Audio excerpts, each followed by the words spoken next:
Hello, hello, beautiful sacred feminines. So grateful to be joining you again today and connecting with you all.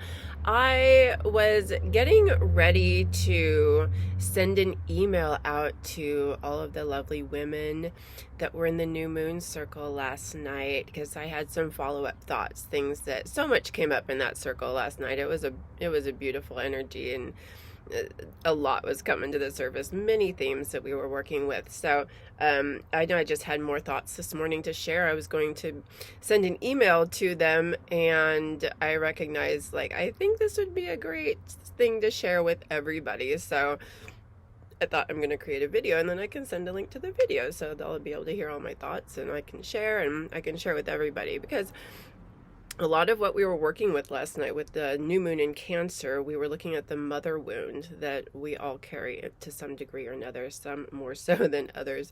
Some of us lost our mothers at very young ages, and that is a deep mother wound, very deep, and really can take a lifetime to move through. You know, those are some heavy energies that, a lot of grief there, a lot of grief and abandonment, rejection, so much going on there.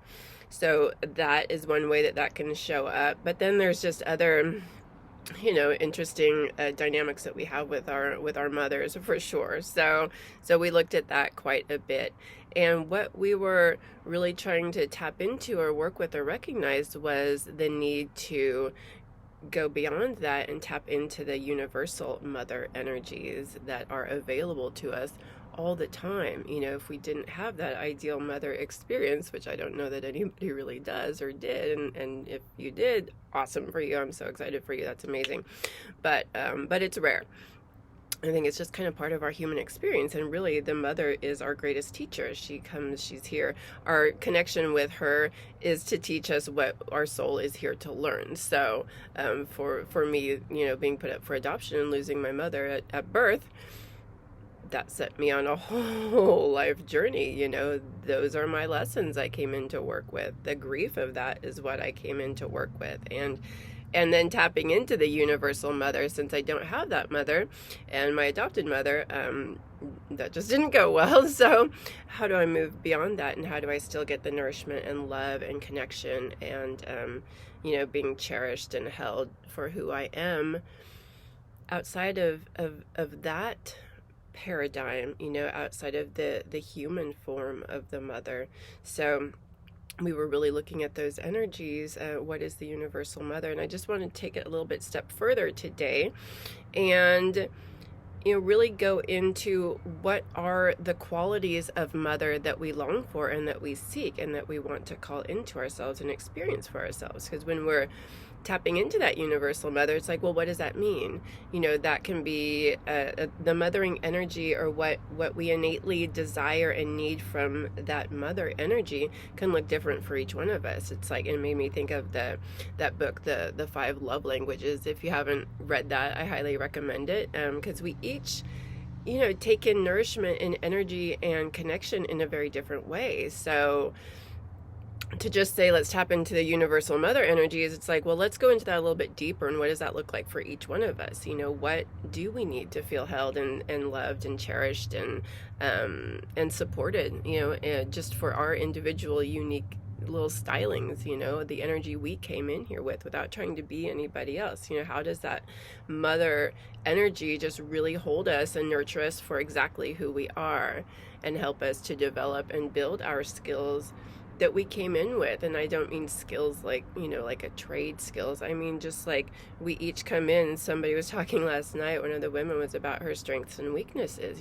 just really wanting to honor those. So yes, we all come in with those. And how do we work with those? How do we strengthen our strengths and strengthen our weaknesses too? Or maybe just not give them so much attention, just like, okay, this isn't my strong suit. So, I don't need to create a story around that. I don't need to give it a lot of attention, and just like, we all came in here with different energies, and that's totally fine. It's when we get into that comparing and contrasting with others that we start having problems, and create expectations around what we should or shouldn't look like, how we should or shouldn't be, what we should or shouldn't be doing. So that's where we create problems for ourselves. So that mother energy, in its highest form, is absolute unconditional love for however we showed up, and there's no shame, there's no guilt, there's nothing wrong, there's no being reprimanded or told what to do or shushed, or don't show those emotions because those aren't acceptable. Don't be angry because that's not acceptable.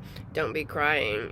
Just, we got into emotions last night too, because again, Cancer is that energy of emotions and our intuition. It's a real sacred feminine energy, so we were really deep diving into it. But coming back to what I was talking about, what are we needing from the mother energy? And the more clear we can get on that, the more we can start opening to it and recognizing where it is in our lives and creating more of it for ourselves, so we get that nourishment and that love that we're needing. So the other point I wanted to focus on was, a lot of times we have a lot of beauty and love and connection and amazing things in our lives, but we're so hyper focused on what we don't have. We have been trained in to focus on lack and scarcity, so it's easy for us to miss a lot of the bounty and beauty and love and connection that is in our experience right now. So a really important, once you kind of recognize and kind of explore a little bit, what is love to me? What helps me feel nourished and connected, and what lights me up and what brings me joy? And once you explore that a little bit, then you can start noticing it. Where is it in your life? Where are you actually getting that nourishment, and maybe not letting it in, maybe not recognizing it? Maybe we're so defensive. We talked about defensiveness last night as well, because the crab shell, Cancer is the crab, so we have a shell up often around our hearts, and we're guarded, and we don't want to be hurt anymore, because that mother wound it's painful, it's deep. So, or other wounding, it's not just the mother, but we shut down and we get guarded. So that's a real Cancer energy. The lower expressions of Cancer is just real guarded, defensive, don't mess with me, So how do we break out of that? How do we open up our crab shell? How do we be that tender, soft, vulnerable, loving, beautiful woman that we are, and feel safe in that and be held in that? So yeah, start recognizing where there is nourishment in your life, again, because we focus on lack and what we don't have. And when we start, it's really great to write, I was going to say a gratitude journal, but maybe a nourishment journal, 10 things today that were nourishing for me. And you can do this every day for a while. You can do it for a week. You can even just do it one time, settle down and look at the things in your life that are nourishing to you, and how do you grow those things, or how do you connect with them more, or how do you allow them in and recognize their nourishing qualities and go, oh wow, actually I really am pretty held and loved and cared for here. And if that's not your feeling, even after going through this exercise for a while, how do you connect with it more, and how do you start moving the things out of your life that are blocking you from accepting that nourishment? Because that's another thing we can do. We can surround ourselves by really unhealthy energies and things that are not nourishing for us. So when we're so surrounded by it, it is hard to let in the nourishing energies and the nourishing qualities and the nourishing experiences, because we've just gotten so locked into unhealthy experiences. Previously for me, it was unhealthy, abusive relationships, and it was very hard to notice nourishment and feel nourished in any area of my life when I was surrounded by such negativity. So if that's your experience, that's what we've got to work with. So we can do that for sure, but that's part of our journey. So, but I just wanted to bring that to our attention. It's really important to start recognizing all the nourishment, all the bounty, all the beauty. Nature, you just go and step out in nature, and you can't help but notice all the amazing, beautiful, nourishing energies, right? Our food, when we really connect to it and allow it to nourish us and our bodies and our taste buds, and just it's amazing. It's amazing. So it's simple, and that's a real mothering energy. And a lot of us have issues around food, where we're not allowing ourselves to accept the nourishment because we're used to pushing it away. So we have real interesting relationships with our food, or we go to the food to nourish us. We do too much of it because we've replaced that for the mother, that emotional nurturing energy that we're craving and we're needing so much, so desperately. We find that in food. So again, once we start, finding it in other ways and recognizing it, maybe that can ease up a bit and we can start to strengthen other nourishing qualities in our lives so we have a healthier relationship with our food, because that is like nourishment. Food is our nourishment. So the way we relate to our food says a lot about how we relate to everything else, it really does. So that we'll save that for another video, but if that is speaking to you, that's something to really kind of dive into a little bit for yourself. What is your relationship with food? How do you approach food? Do you eat it really fast and you're on the go and you're not really paying attention to your food? That says a lot about not paying attention to nourishment, not allowing yourself to take in love and nourishment, to really digest it, to savor it, to be in the moment with it. That's it. It's very telling. It's very telling. And if you're eating too much, you're trying to fill some lack and some emptiness, and the food isn't going to do it. It's overdoing it, and then maybe you're creating a real boundary around yourself with weight to protect you from the outside, from any more hurt or hurt or pain. And that's again that cancer defensiveness. A lot of people do that. They put on weight to protect themselves and to protect themselves from the masculine. So again, that's a whole nother video, but really inviting you to explore your relationship with food and see what that might have to tell you, when you start like kind of paying attention to how do I approach my food? How do I connect with my food? How do I eat?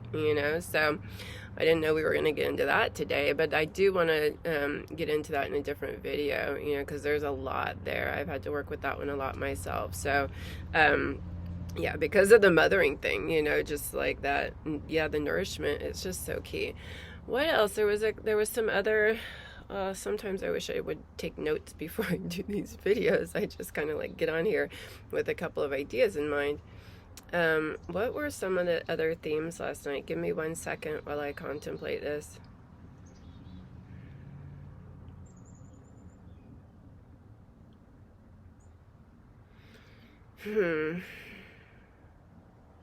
We were talking about, the fourth dimension, the third, fourth, and fifth dimension. The third dimension being one of separation, and where we feel separate from everybody and from source and from ourselves, from our bodies. We feel it's just a feeling of separation, and it's an experience of separation. So that's where the lack and the scarcity comes in, when we feel like we're all alone and just so separate, and a lot of fear, because we're afraid that we're not going to get our needs met and that we're not going to be held and loved and nourished. So it's a real fear-based experience in the 3D, which is what our world is. And much of it is that fear-based experience: scarcity, lack, fear, defensiveness, aggression,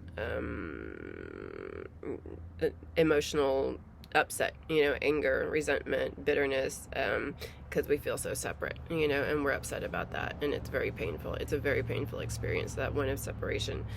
Then when we start recognizing, like, hey, actually I can do something about this, I can start making different choices, I can do things to start healing this feeling of separation within me, then that's when we've moved into the fourth dimension, or we're, then we go back and forth between these dimensions sometimes all throughout the day. We're not like just in one. So then in the fourth dimension, we start realizing that we have a lot of power to transform our experience. So we go on this healing journey, and we start doing a lot of the healing work, and start to unravel this feeling of separation and all the things that are contributing to it, and a lot of the patterns and belief systems, and dissecting those, unraveling and picking apart, doing the work, going into it. What's going on here for me? Why do I feel this sense of separation? How can I move more towards love and source and the mother, that universal mother? So that's a lot of the fourth dimension. And the thing is that a lot of us can get stuck here, and we're always feeling like there's something to fix, and we have to,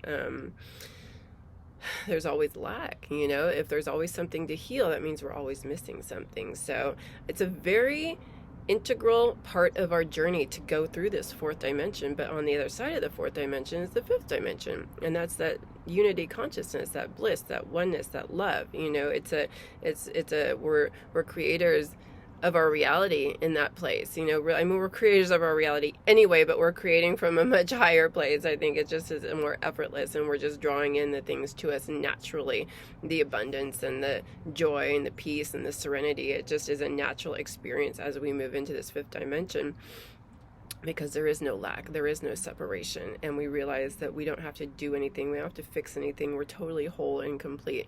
All of that was an illusion, But unless we have like a real experience of enlightenment, just like some spontaneous awakening, we don't necessarily jump from the third to the fifth. We go through the fourth. We have to spend some time in that healing and bring a lot of this stuff to our consciousness so that we can move into the fifth dimension. So I am working right now to reframe a lot of what I'm doing to be with a bigger fifth dimension perspective.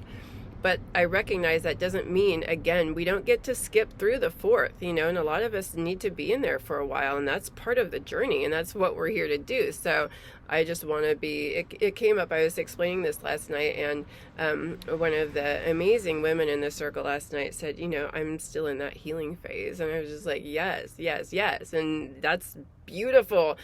All I want to say is that I just feel like it's important for us to hold the larger perspective as well, to hold that fifth dimension, and to know that that's what we're moving towards as we're moving through the fourth dimension, as we're doing our healing process. So when I worked with a spiritual teacher for many years in a community, and there would always be those bigger view teachings, and it's just like, yeah, well, why am I stuck over here? Why aren't I in here? Because she called it, it was relative. I can't remember the words she used, but basically it's like, yes, we hold the larger view, like the fifth dimension, but until we're there, we have to work with where we're at. We can't just bypass. It's called spiritual bypassing. You can't just jump over to the fifth dimension.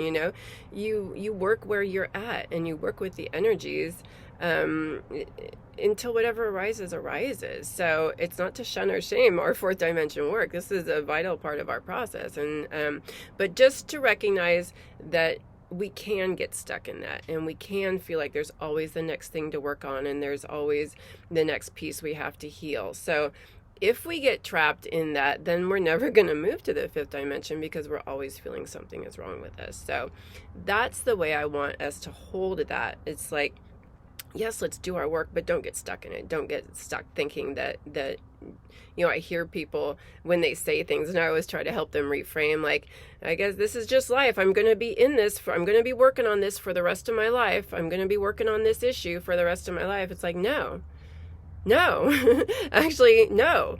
You can create a different story for yourself. You don't have to perpetuate that. It's just like, that's what you're working with right now. You don't have to say this is the rest of my life, because we are that fucking powerful. If you want to create that reality for yourself, if you want to work on that issue for the rest of your life, then say that, embody that, embrace that, rock it out for sure. Absolutely. That's your choice, and that's your power to do so. And you absolutely can do that. No judgment, no shaming. But there is another way. You can not work on that your whole life. You can recognize, this is what I'm working with right now, and I'm going to move through it. And there's this on the other side, and I don't have to be stuck in this, And people like, oh, it's just a struggle. The human lifetime, it's a struggle. If you want to say that, sure, it's going to be, but it doesn't have to be. It's just some real reframing, retraining the mind. It's just like, no, it doesn't have to be a struggle. It doesn't have to be hard work. That's what we create for ourselves. Those are the unhealthy belief systems that we have got to break through. Just recognize where you're at right now. Be in the moment. If you're working with something that you're into, something's come to your consciousness, and you're like, okay, wow, here's a pattern that I want to work through. I want to release. Do the work to release it, but don't get stuck in it. Don't take it on as this is my truth and will always be my truth. because it will be, you know? I mean, again, of course, if that's what you want it to be, then do that. I'm just offering a different perspective, a different way to move through these energies. I sure as fuck don't want to be stuck in some of this stuff. I don't want to be stuck in the mother wound. And that's where I got to yesterday when we were doing some writing. It's just like, because we were talking about, mothering ourselves and being that energy for ourselves. And I was just like, you know what? I don't want to be the mother for myself anymore. I want to receive. I want to receive love. So that's my new story. I'm open to receive the love and the nourishment from the universal mother. Show me, universe. That's what I'm open to receive. So that's the story that I'm creating for myself, that I'm open to receiving the gorgeous bounty and beauty and nourishment and love of the mother. And that's what I'm going to experience. It's a shift, so we get to choose, we get to decide, we get to create whatever we want. Yes, healing is part of our process. Yes, bringing these patterns up to our consciousness so they're not remaining unconscious and running the show. Very important work, but don't get stuck in it. Don't create that experience for yourself for the rest of your life, Hold the larger view. Know where you're going. Know the truth, which is you are love at your core. You are made of love. I absolutely know this from my own experience. We are love, and that's just all there is to it. Absolutely. 1,000 billion trillion % true, real. That's it.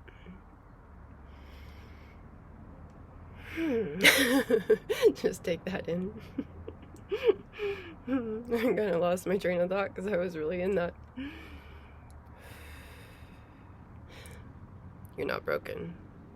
You're not broken. We're shedding some stuff, absolutely, because we've been in some heavy, dense energies for sure. But the truth is, they're just energies that we're moving through. It's not our reality. It's an illusion. It's the truth is you're a powerful, amazing being of love and light, and you're here to create your own reality, and you can create it in any way you want. If you want to create just a total healing thing for yourself for your whole lifetime, you can absolutely do that, but just know that you are love. You really are. So,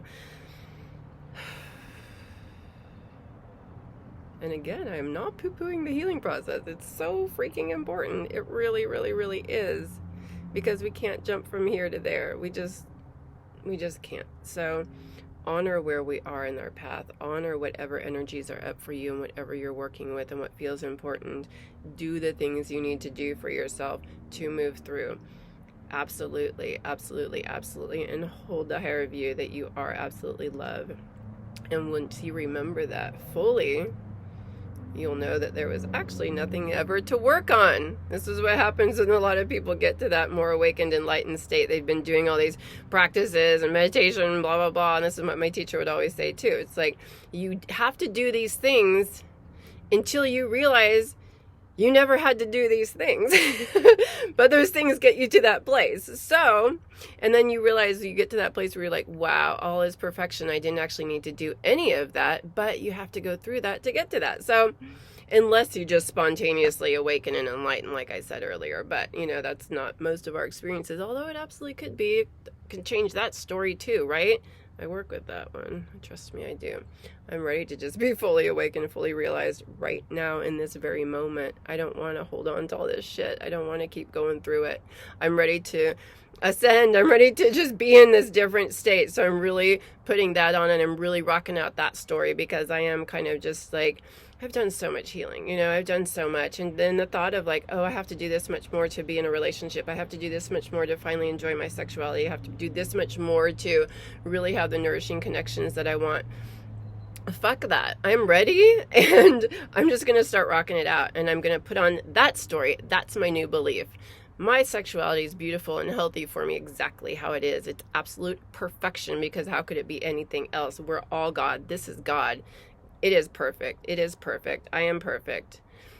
The way I relate with others is perfect. If I keep coming from that wounded place, it's just like, that's what I'm going to get, is a wounded relationship. So this is my new story, and this is my new experience, and I'm excited to share it with everybody because I know it's all of our experience. I have gone through a lot of the healing, and I have seen the truth, and I know what's possible and what's happening for us right now. We're shedding and purging big time, big time. So very soon we'll all be hanging out in the new earth together, in this new earth consciousness of unity and oneness and love, and that's our new story as well.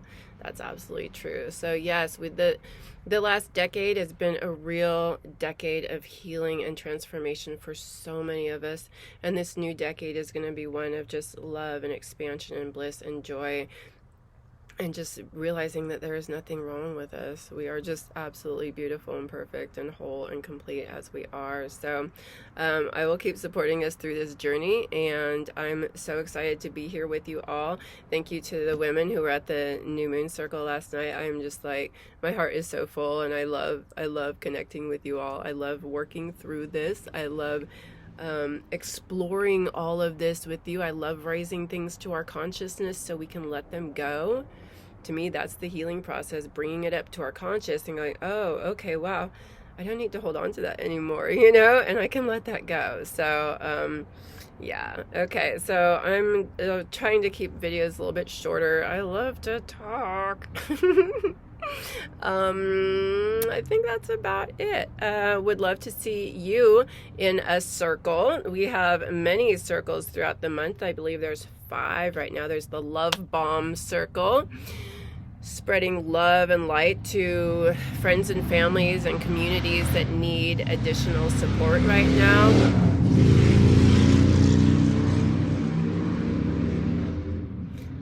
People driving by on their choppers. And a little bee just came in here. Hi, little bee. Love Bomb Circle. Yeah, check that out.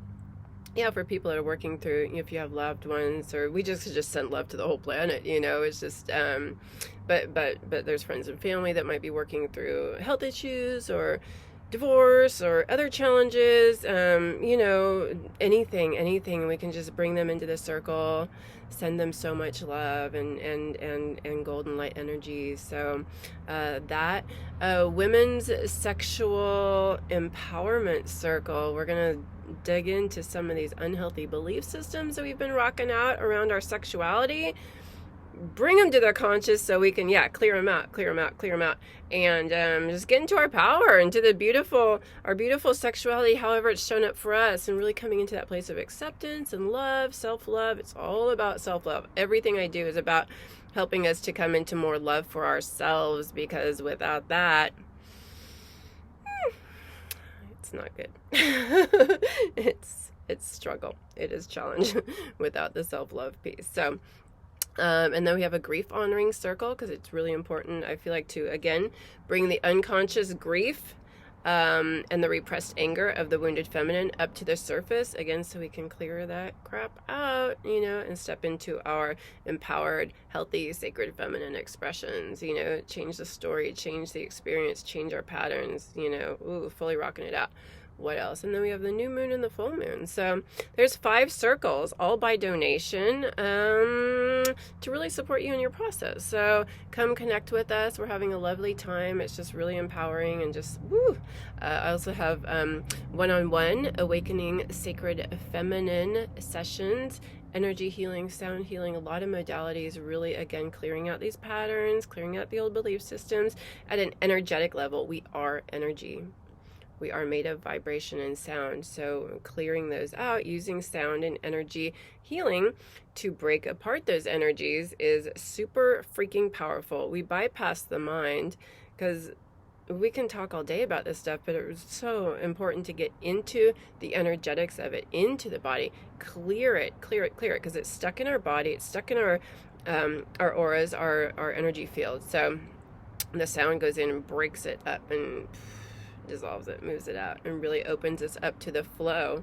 It's like with a hose, and this is like acupuncture, meridians and channels, there's that's how energy flows. And you imagine a hose that water wants to flow through. If it's kinked, it can't flow through, and it backs up and things explode at the back end.